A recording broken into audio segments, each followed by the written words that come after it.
parmi les différents lexèmes du vocable sein, c'est celui qui signifie les deux parties proéminentes de la poitrine d'une femme qui lui sert pour nourrir un bébé de son lait et qui participent à l'esthétique de son corps et sont susceptibles de provoquer une attirance sexuelle qui nous intéresse aujourd'hui.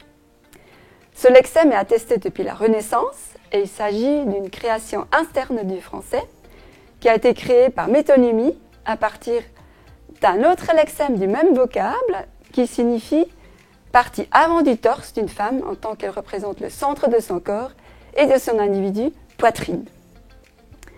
Ce lexème-là est attesté depuis le Moyen-Âge et comme son cognat italien seno, qui veut également dire poitrine, qui est également attesté depuis le Moyen-Âge, et son autre cognat espagnol seno, dont le sens est également poitrine et qui est également attesté depuis le Moyen-Âge, il remonte par héritage au proto-roman où latin parlait senu dans le sens poitrine. On peut se poser la question de savoir pourquoi, au XVIe siècle, le français a ressenti le besoin de procéder à cette extension de sens de poitrine à sein. La raison en réside dans le fait que les désignations antérieures de sein, français mamelle, un lexème héréditaire, et tête, un emprunt au germanique, étaient considérés comme vulgaires. Donc, de par son étymologie, sein est un mot noble, autant, évidemment, que la partie du corps qu'il désigne.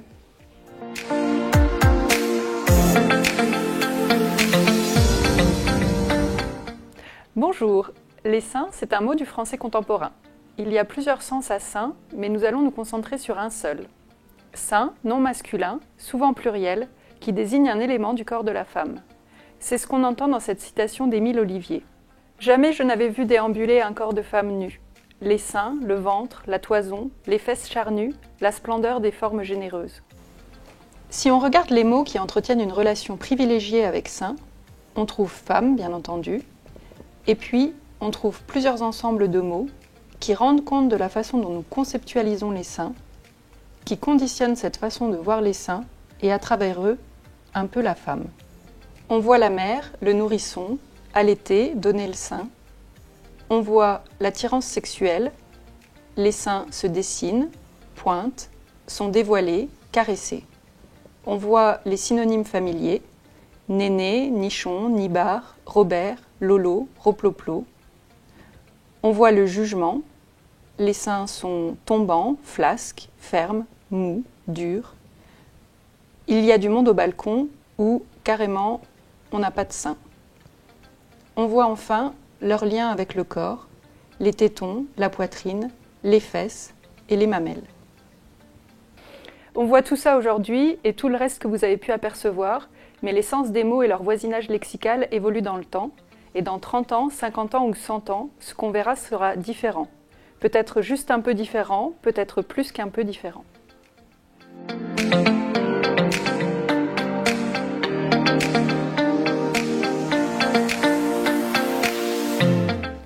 Nos seins méritent toute notre attention. Il faut en prendre soin. Car en 2020, aucune femme ne peut être sûre d'être à l'abri de la maladie. Inutile d'avoir sa mère, sa cousine ou sa tante qui en est atteinte. Rien n'empêche la maladie d'arriver car c'est la plus fréquente de toutes les tumeurs. Il n'y a pas de malédiction qui s'abat sur celle chez qui un diagnostic est porté. Il y a juste une probabilité importante tellement la maladie est fréquente.